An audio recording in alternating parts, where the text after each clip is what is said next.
นี่แหละความเชื่อความศรัทธาฮิตของประเพณีนะความเชื่อความศรัทธาฮิตของประเพณีมื้อนี้พระอาจารย์ก็เลยได้นำพระพุทธรูปเพื่อที่จะเอามาประดิษฐานอยู่บ้านเมืองเกินเนาะซื่ออยู่พี่ละอยู่เมืองซำไต้ใช่ล่ะอยู่แขวงหัวพันติดกับเวียดนามถนนหนทางนี่โอ้ยสุดยอดเลยแต่ถือว่าโอกาสดีได้มาสร้างบุญสร้างบารมีอยู่ทีเนาะก็อนุโมทนาบุญเด้อขอให้ออกเป็นนิยมมีความสุขความเจริญอาบุญอากุศลมากว่าขอให้เฮงให้รวยปังๆเด้อตายดีอันนี้เอาเฮ็ดบุญไปหาผู้ใดอันนี้นี่บ้า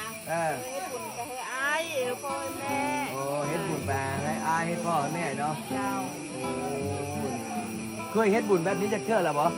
ยังทำนี่อยู่บ้านเพื่อนในครั้งแรกครั้งแรกแสดงว่าตั้งแต่เพิ่นเสียไปนี่บ่ได้เฮ็ดบุญจะเชื่อเจ้าโอ้เอาสาธุบุญนำเด้อให้ฮอดให้ถึงดวงจิตดวงวิญญาณเพิ่นเด้อสาธุอันนี้ได้เฮ็ดบุญหาไผอันนี้หาปู่หาย่าเนาะก็เท่าแก่ไม่เท่าแก่แล้วกับน้องอ้าวผู้นึงนี่โอ้สาธุสาธุเฮ็ดกองให้พ่อให้แม่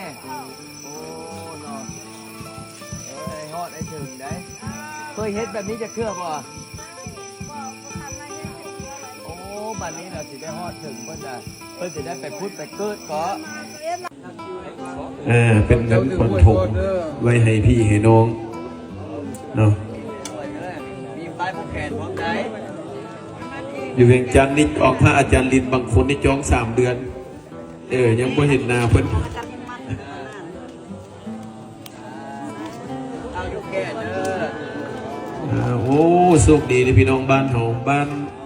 เมืองเกินเนาะบ้านเมืองเกินโชคดีได้พระอาจารย์ยืนเดินยายปัจจัย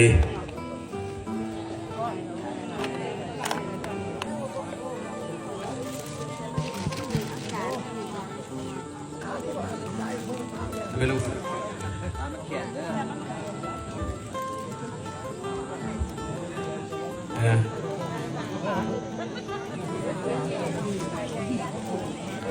คุณได้ไฟผูกแขนผูกไว้นี่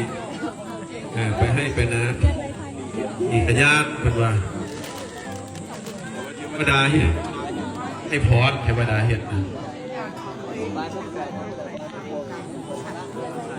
เป็นว่าไฟผูกแขนทำให้ไม่ได้ถั่วแต่สีได้ถั่วเอาฝรั่งข้างในแถวนี้